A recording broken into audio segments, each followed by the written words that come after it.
An eye examination is a series of tests performed by an ophthalmologist, medical doctor, optometrist, or orthoptist assessing vision and ability to focus on and discern objects, as well as other tests and examinations pertaining to the eyes. Healthcare professionals often recommend that all people should have periodic and thorough eye examinations as part of routine primary care, especially since many eye diseases are asymptomatic.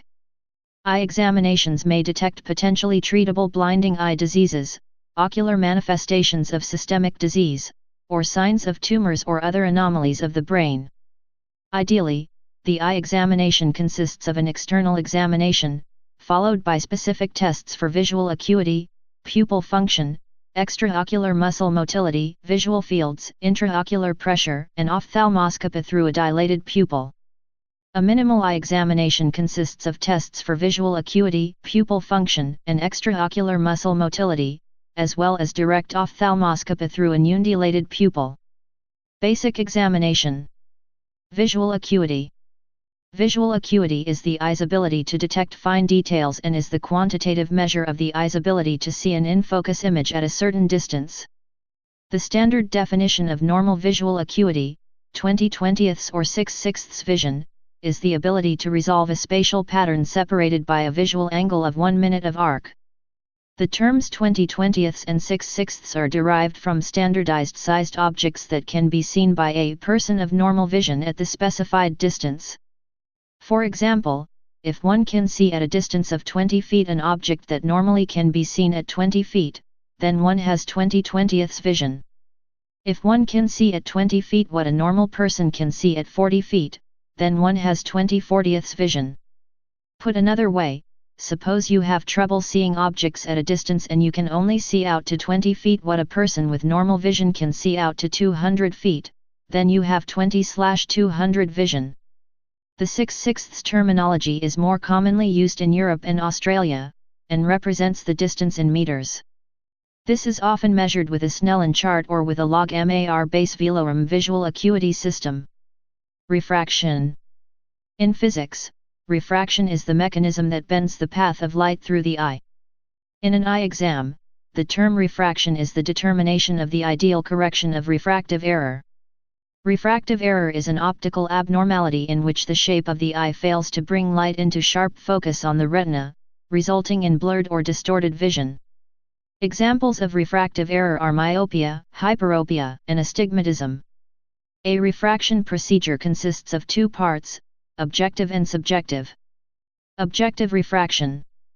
An objective refraction is a refraction obtained without receiving any feedback from the patient, using a retinoscope or autorefractor. To perform a retinoscopy, the doctor projects a streak of light into a pupil. A series of lenses are flashed in front of the eye. By looking through the retinoscope, the doctor can study the light reflex of the pupil. Based on the movement and orientation of this retinal reflection, the refractive state of the eye is measured. An autorefractor is a computerized instrument that shines light into an eye. The light travels through the front of the eye, to the back and then forward through the front again. The information bounced back to the instrument gives an objective measurement of refractive error without asking the patients any questions. Subjective refraction. A subjective refraction requires responses from the patient. Typically, the patient will sit behind a phoropter or wear a trial frame and look at an eye chart. The eye care professional will change lenses and other settings while asking the patient for feedback on which set of lenses give the best vision. Researchers at the MIT Media Laboratory have proposed an eyepiece and software for use with a smartphone as a cheaper alternative to traditional subjective refraction equipment.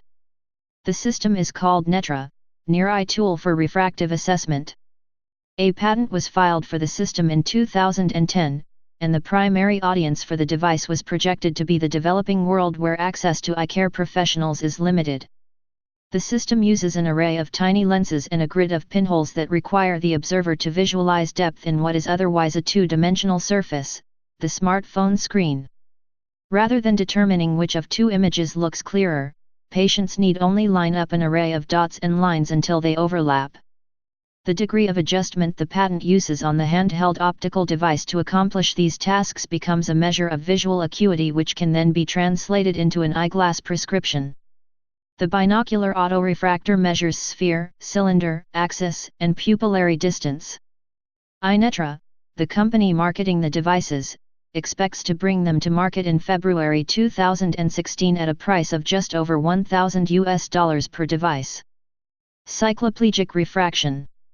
Sometimes, eye care professionals prefer to obtain a cycloplegic refraction, especially when trying to obtain an accurate refraction in young children who may skew refraction measurements by adjusting their eyes with accommodation. Cycloplegic eye drops are applied to the eye to temporarily paralyze the ciliary muscle of the eye. Pupil function. An examination of pupillary function includes inspecting the pupils for equal size. 1 mm or less of difference may be normal, regular shape, reactivity to light, and direct and consensual accommodation. These steps can be easily remembered with the mnemonic PERLA, DNC: pupils equal and round, reactive to light and accommodation, direct and consensual. A swinging flashlight test may also be desirable if neurologic damage is suspected. The swinging flashlight test is the most useful clinical test available to a general physician for the assessment of optic nerve anomalies. This test detects the afferent pupil defect, also referred to as the Marcus gun pupil. It is conducted in a semi-darkened room. In a normal reaction to the swinging flashlight test, both pupils constrict when one is exposed to light. As the light is being moved from one eye to another, both eyes begin to dilate, but constrict again when light has reached the other eye. If there is an efferent defect in the left eye, the left pupil will remain dilated regardless of where the light is shining, while the right pupil will respond normally. If there is an afferent defect in the left eye, both pupils will dilate when the light is shining on the left eye, but both will constrict when it is shining on the right eye. This is because the left eye will not respond to external stimulus, afferent pathway, but can still receive neural signals from the brain, efferent pathway, to constrict. If there is a unilateral small pupil with normal reactivity to light, it is unlikely that a neuropathy is present. However, if accompanied by ptosis of the upper eyelid, this may indicate Horner's syndrome. If there is a small, irregular pupil that constricts poorly to light, but normally to accommodation, this is an Argyll-Robertson pupil. Ocular motility. Ocular motility should always be tested, especially when patients complain of double vision or physicians suspect neurologic disease. First, the doctor should visually assess the eyes for deviations that could result from strabismus, extraocular muscle dysfunction, or palsy of the cranial nerves innervating the extraocular muscles. Saccades are assessed by having the patient move his or her eye quickly to a target at the far right, left, top and bottom. This tests for saccadic dysfunction, whereupon poor ability of the eyes to jump from one place to another may impinge on reading ability and other skills, whereby the eyes are required to fixate and follow a desired object. The patient is asked to follow a target with both eyes as it is moved in each of the 9 cardinal directions of gaze. The examiner notes the speed, smoothness, range, and symmetry of movements and observes for unsteadiness of fixation. These 9 fields of gaze test the extraocular muscles, inferior, superior, lateral, and medial rectus muscles, as well as the superior and inferior oblique muscles. Visual field, confrontation, testing. Testing the visual fields consists of confrontation field testing, in which each eye is tested separately to assess the extent of the peripheral field. To perform the test, the individual occludes one eye while fixated on the examiner's eye with the non-occluded eye. The patient is then asked to count the number of fingers that are briefly flashed in each of the 4 quadrants. This method is preferred to the wiggly finger test that was historically used because it represents a rapid and efficient way of answering the same question: is the peripheral visual field affected? Common problems of the visual field include scotoma, area of reduced vision, hemianopia, half of visual field lost, homonymous hemianopsia and bitemporal hemianopia. External examination. External examination of eyes consists of inspection of the eyelids, surrounding tissues, and palpebral fissure. Palpation of the orbital rim may also be desirable, depending on the presenting signs and symptoms. The conjunctiva and sclera can be inspected by having the individual look up, and shining a light while retracting the upper or lower eyelid.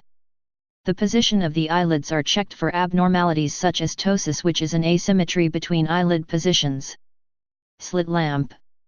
Close inspection of the anterior eye structures and ocular adnexa are often done with a slit lamp, which is a table-mounted microscope with a special adjustable illumination source attached. A small beam of light that can be varied in width, height, incident angle, orientation, and color, is passed over the eye. Often, this light beam is narrowed into a vertical slit, during slit lamp examination. The examiner views the illuminated ocular structures, through an optical system that magnifies the image of the eye, and the patient is seated while being examined, and the head stabilized by an adjustable chin rest. This allows inspection of all the ocular media, from cornea to vitreous, plus magnified view of eyelids, and other external ocular-related structures. Fluorescein staining before slit lamp examination may reveal corneal abrasions or herpes simplex infection. The binocular slit lamp examination provides stereoscopic magnified view of the eye structures in striking detail, enabling exact anatomical diagnoses to be made for a variety of eye conditions. Also, ophthalmoscopy and gonioscopy examinations can also be performed through the slit lamp when combined with special lenses. These lenses include the Goldman 3-mirror lens, gonioscopy single mirror / Zeiss 4-mirror lens for ocular, anterior chamber angle structures, and plus 90D lens, plus 78D lens, plus 66D lens, and Ruby 56D lens. The examination of retinal structures is accomplished. Intraocular pressure. Intraocular pressure, IOP, can be measured by tonometry devices. The eye can be thought of as an enclosed compartment through which there is a constant circulation of fluid that maintains its shape and internal pressure. Tonometry is a method of measuring this pressure using various instruments. The normal range is 10 to 21 mmHg. Retinal examination. Examination of retina, fundus examination, is an important part of the general eye examination. Dilating the pupil using special eye drops greatly enhances the view and permits an extensive examination of peripheral retina. A limited view can be obtained through an undilated pupil, in which case best results are obtained with the room darkened and the patient looking towards the far corner.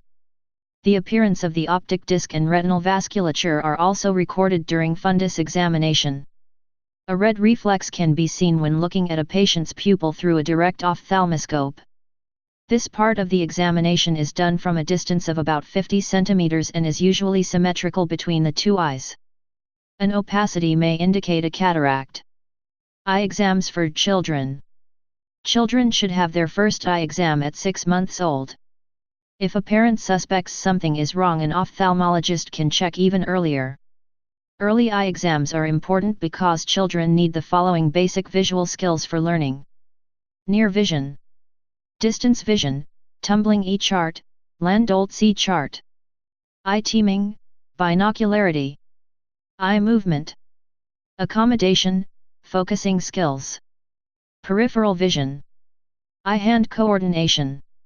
Conditions diagnosed during eye examinations: myopia, hyperopia, presbyopia, amblyopia, diplopia, strabismus.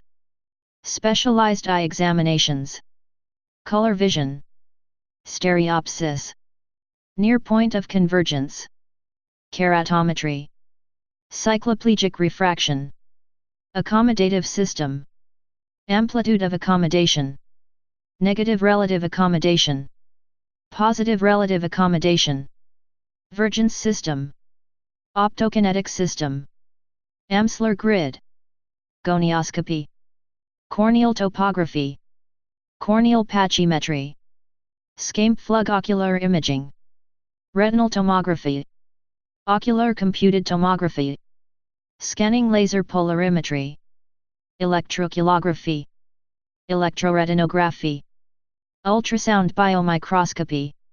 Please subscribe and thanks for watching.